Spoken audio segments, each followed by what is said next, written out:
I'm tracking showers tonight and then a level 1 storm threat coming later this week. Pockets of heavy rain and gusty winds. Who could see it and when? It was touted as a historic development, the first auto manufacturer to come to North Carolina. But revisions to a project have VinFast not living up to its name. An NC State student out tens of thousands of dollars from a dating scam. How experts say you can protect yourself. Right now at 7, we are tracking some showers in parts of our area tonight. Let's take a look here at the satellite radar. Thanks for joining us. I'm Ashley Rowe. And I'm Dan Haggerty. We're also watching the risk of some severe storms on Friday. Meteorologist Kat Campbell is in the WRAL Severe Weather Center. Still a few days out, but something to pay attention to here, Kat. Absolutely. Plus, it's a Friday. You may have plans on your Friday night, so we're going to watch that closely for you. For tonight, if you were to run into anything, it would just be some sprinkles. We're not expecting any kind of severe weather tonight, just a few spotty showers possible, and we'll keep in that chance through about 11 o'clock. It's not going to add up to anything in your rain gauge. Throughout the day tomorrow, the clouds clear. You get to enjoy some sunshine. It feels like summer again with highs in the upper 80s.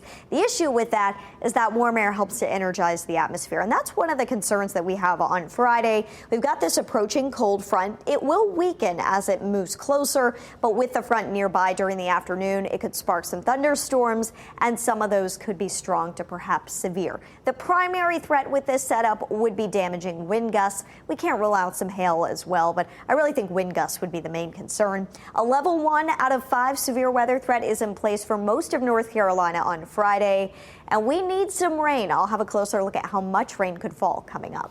Kat, thank you. Electric vehicle manufacturer VinFast will have a much smaller footprint in our area than originally planned. The company is scaling back the new facility in Chatham County by more than 20%. And as you can see, not much has changed for this future site over the past couple of years.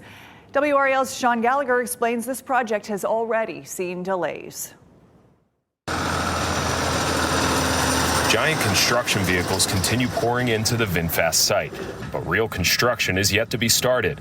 Drone video shows the land has been cleared, but no structures on it. And whenever they do start, it'll likely be smaller than what was originally expected. WRAL confirmed with Chatham County, VinFast submitted revisions to its plans for a plant here in Moncure, shrinking its footprint from nearly 1 million square feet to about 782,000 square feet, a 20% cut. This is not shocking to me. NC State economics professor Mike Walden says the EV market as a whole right now is hurting. So while the delays and diminished designs are disappointing, they're not devastating. I don't think that this is a doomsday message for VinFast. I do think it still has a future here, but maybe not as big of a future as it wanted. As part of the VinFast deal, the state would provide $1.25 billion in incentives.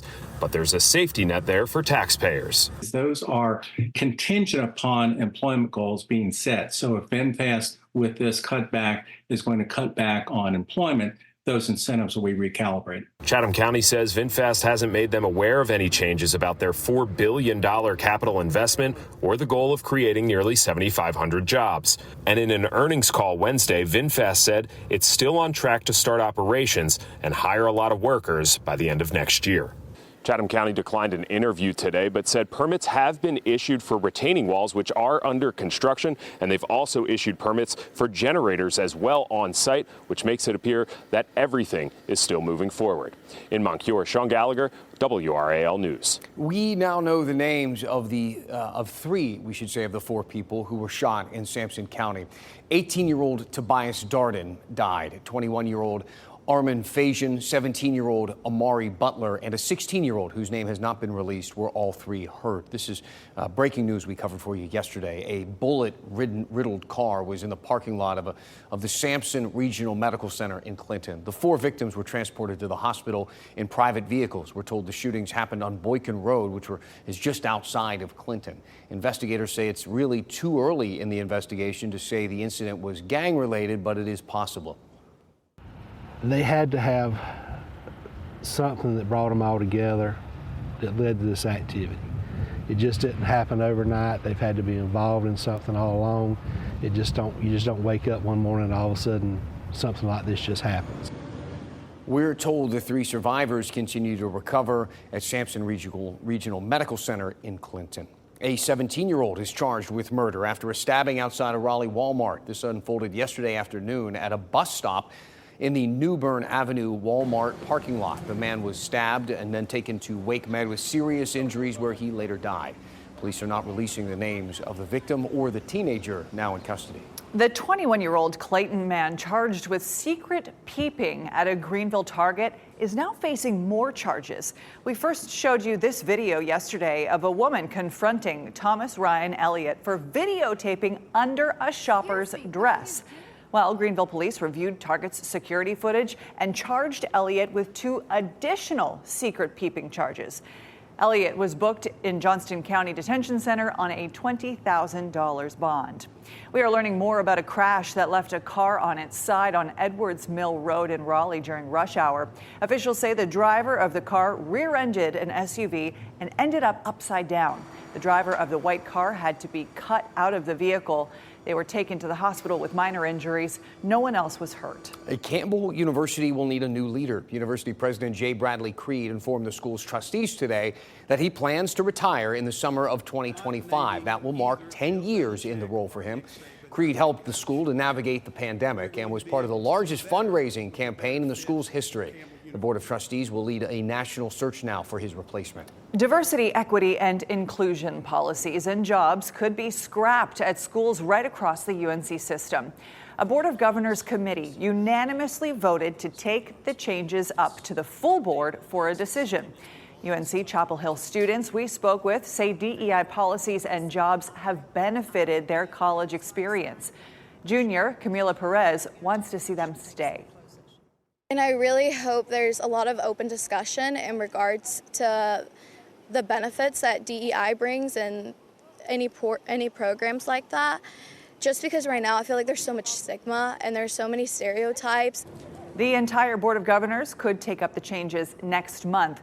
Governor Cooper and former UNC system president Tom Ross have both spoken out against the changes. Also today, a move toward increasing the admissions requirements to UNC system schools. A committee of the Board of Governors approved a plan that would require standardized tests for some applicants. Specifically, students with a GPA of 2.8 or less would have to provide a minimum SAT or ACT score in order to gain admission. The proposal goes up for a vote by the full board at their next meeting in May. If approved, the policy would take effect in the fall of 2026. For context, this policy would have applied to less than 4% of students who started at a UNC school this fall. Governor Roy Cooper spoke in a fireside chat about universal broadband at the Semaphore World Economy Summit today. About 1.1 million people lack access to broadband in North Carolina right now. In recent years, there's been a push to expand broadband access. Cooper says North Carolina has connected 136,000 households and almost 4,200 businesses with $900 million in funding from the American Rescue Plan. The state is expected to receive $1.5 billion more federal dollars from the bipartisan infrastructure law. Some big sports news in just the last 2 hours or so. It appears now that NCAA athletes will be immediately eligible to play no matter how many times they transfer from school to school, as long as they meet academic requirements. This was already in place in December after a court injunction. Now it is official. Transfer portal windows will remain in place, and the players will not be able to play for 2 different teams within the same season. Still ahead, an NC State student scammed out of more than $40,000. How official?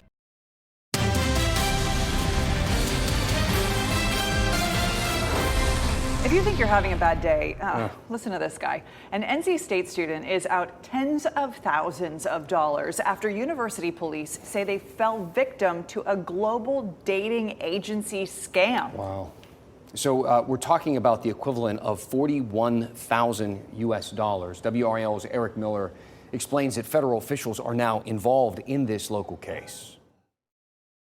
This all started as a welfare check all the way back on April 10th after the student's family reported they'd been acting strangely. What police found when they got there was a type of scam that experts say is only getting more common. The biggest red flag were the bank withdrawals. According to NC State Police, a grand total of 300,000 yuan, about $41,000, transferred from the NC State student to scammers. That student telling police he'd been the victim of a dating agency scam. I mean, it's horrible. We're seeing all types of people getting scammed. Melanie DeVoe is the director of public engagement with the Commodity Futures Trading Commission, one of half a dozen federal agencies who've been sounding the alarm about these scams for years. These fraudsters are professionals, they're professional criminals, and they have a playbook to deal with potential victims. DeVoe says typically it starts with a text or a message on a dating app.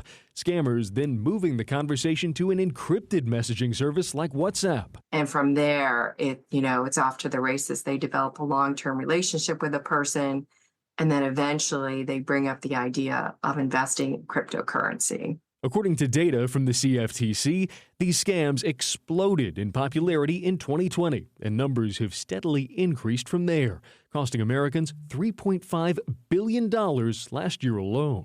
Because it's so unexpected, right? You would never think this wrong number text could lead you to be defrauded out of your life savings, but that is actually what we're seeing happening. NC State Police say this investigation has now been handed over to officials in China, where the student is from.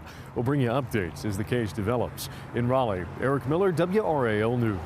A lot of people would wonder how something like this could happen. Again, they emphasize that these scammers, it's a very long play. But we did want to take a closer look at just romance scams in general and how people fall for these. And what do the scammers actually tell the people to convince them in the first place? The short answer is this happens a lot, more than you would think. In fact, last year, 64,000 people reported a romance scam, and those are just the ones being reported. Now, you might be thinking, still, why so many people would fall for this sort of thing? Well, if you're curious, these are a kind of a list of what fraudsters are telling their victims. The Federal Trade Commission compiled this list of their favorite lies. It found 24% of scammers gave the excuse I or someone close to me is sick or hurt or in jail. 18% said I can teach you how to invest, or I'm in the military far away, or I need help with an important delivery, that sort of thing. There's always a lot of urgency involved. So the most obvious advice is to just not really ever send any money to people who you have only met online. It is a red flag if they ask for any form of money or cash or crypto or gift cards, that sort of thing. And while we're at it, let's run through just a few of the other things to avoid and ways you can avoid a romance scammer. If they seem too good to be true, sorry, but that is a big red flag. Scammers will steal photos of attractive or successful looking people. They'll create these fake online accounts to lure you in. Many of us learned of this on one of those MTV shows, Catfish. You can just do a reverse image search and you can see if that picture actually matches the name they've given you, or if that photo's been used, on other websites or dating apps under different names, that sort of thing. If it is a scam. If they fall in love with you without ever meeting you, that is a red flag. Stop communicating with anyone who will not meet or have a video chat in a reasonable amount of time. These are what the experts are saying. And there's just a few of the tips that we found online to help avoid scams online. It's interesting how it's all right there in front of you. Anyway, you can find these tips and how to report romance scams on our website, WRAL.com. Oh, man, I feel so bad for that NC State student.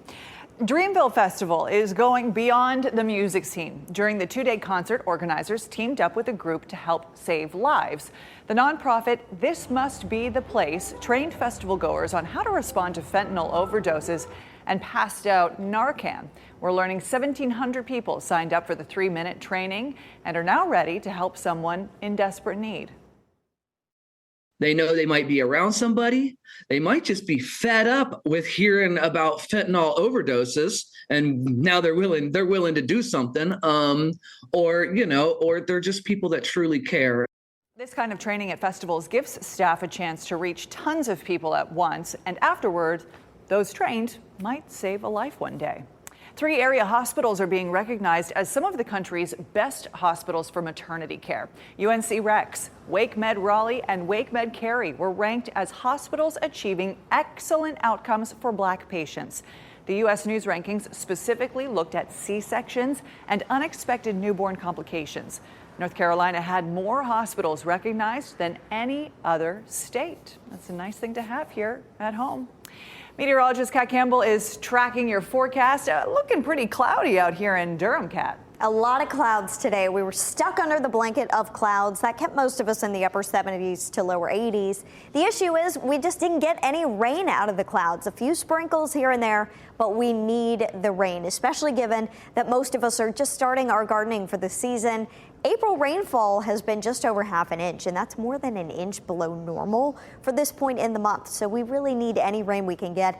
If you see a shower tonight, it's not going to add up to anything in your rain gauge. We have a slight chance of a passing sprinkle through the evening and early on tonight, but this is just not going to be any kind of substantial rain for us. You can see on Futurecast, if I just kind of loop it through, it's not very much rain that we are expecting. A lot of clouds, though, likely to linger early tonight. Those will gradually clear out overnight. In Sanford, you can see it looks gray. It looks like there's going to be rain, just not a lot of rain on the radar at this point. We will have some rain chances in the coming days, but none of these rounds of rain look like they're going to be a widespread soaking rain for your garden, unless you see a thunderstorm on Friday. And not everybody is going to see them.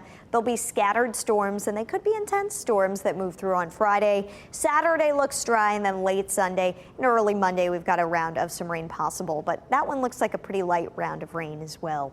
Over the next 5 days, rainfall potential 1/10 of an inch or less, unless you get lucky and have a thunderstorm set up over your house. Otherwise, it's not looking like any kind of a widespread rain for us. And when you look at the map, city by city, town by town, almost all of us are seeing below normal rainfall over the past month. You can see the yellows, the oranges, that's below normal. The exception is really the North Carolina coast, where they have had above normal rainfall. It's just small rain chances that we are tracking this week, but we've got a cold front coming, and that's going to bring a big change in temperatures that everybody is going to notice. It's not going to be in the 80s for too much longer, so enjoy this while you can. Tomorrow, it's a beautiful day. We've got sunshine with us. The clouds are gone. We warm right back up into the upper 80s tomorrow afternoon, really giving it a summer-like feel outside. If we look ahead to Friday, storm chances in the morning, we'll wake up to a bit more cloud cover, and then during the afternoon, as the front approaches, we could see some scattered storms develop. These will be scattered. Not everybody's going to see a thunderstorm on Friday, but we'll see those move through mainly late afternoon and into the evening hours on Friday. The best chance of anything being severe would likely come up until about sunset for Friday evening. Over the next 7 days, we've got a big temperature drop coming our way, all the way down into the 60s for highs on Sunday. Sunday and Monday, cloudy skies, some light rain possible, and that'll keep highs in the 60s and lows back in the upper 40s once again. Next week, temperatures begin to warm back up. It looks like a week from today, temperatures will be right on par with normal for this time of year. We've got the ups and the downs, though, to get there before we finally get back to normal around here. Tomorrow, it's going to be tempting, it's one of those days where you want the local pools to already be open. No kidding. And then Monday comes around, right? Thanks, Kat.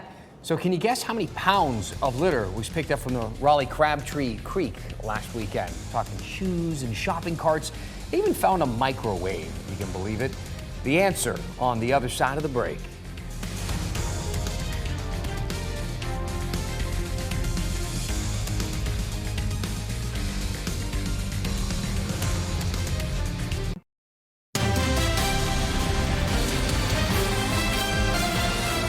Starting today, you might see some new trash bins in downtown Raleigh. The idea is to make it a little bit more pleasant for people who are walking on the sidewalks. The city is rolling out a pilot program to try and decrease basically the clutter that you see downtown. And these are the track bins. Track stands for trash, recycling, and cardboard. The goal is to reduce the number of trash cans businesses have on sidewalks. These bins will sit in converted parking spaces. The first bins are on East Martin Street. That's a nice little idea, right? Yeah, I think it's great. Great. So the community came together to keep our waterways clean, removing thousands of pounds of trash from Raleigh's Crabtree Creek. How about this? Over the weekend, volunteers in kayaks and canoes cleared out 3,200 pounds of all sorts of litter from the creek. It was part of Wake County's Big Sweep. It's now in its 35th year.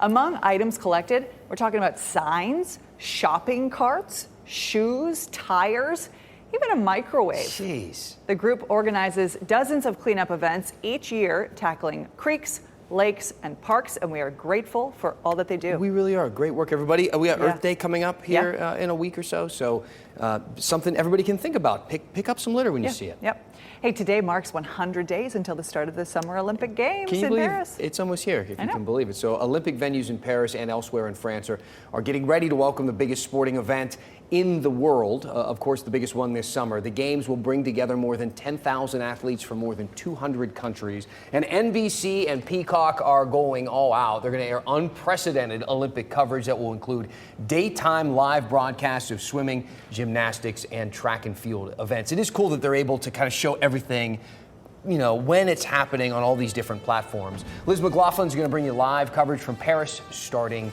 in July. This morning, students gathered at, are we going here? Oh, yes, local athletes. Oh, yeah, exciting. The prompter was just a little too fast for us. So, they are participating on a big event here in the area. Yeah. This morning, students gathered at Green Level High School for the opening ceremony for the Special Olympics North Carolina Spring Games. This event featured student athletes from 8 Wake County high schools. Each year, local programs host Spring Games, taking place March through May. They do make friends for life, and the fans and the athletes, they really enjoy this. It's their highlight of their school year. In all, nearly 45,000 Special Olympics athletes take part in Spring Games. 45,000. It primarily features athletic competition and track and field events. However, some counties offer other sports as well. Very cool. I like the Friends for Life part. Hey, stay with WRAL. The Tar Heel Traveler is next. WRAL's Scott Mason is showing us some great eats across the state. It is a restaurant special he calls Yum. From breakfast to burgers, seafood to tacos, he really digs into it all. Lucky guy. Watch the Tar Heel Traveler special in just a couple minutes. Keep watching WRAL News over the air Channel 34 and Spectrum Channel 1257.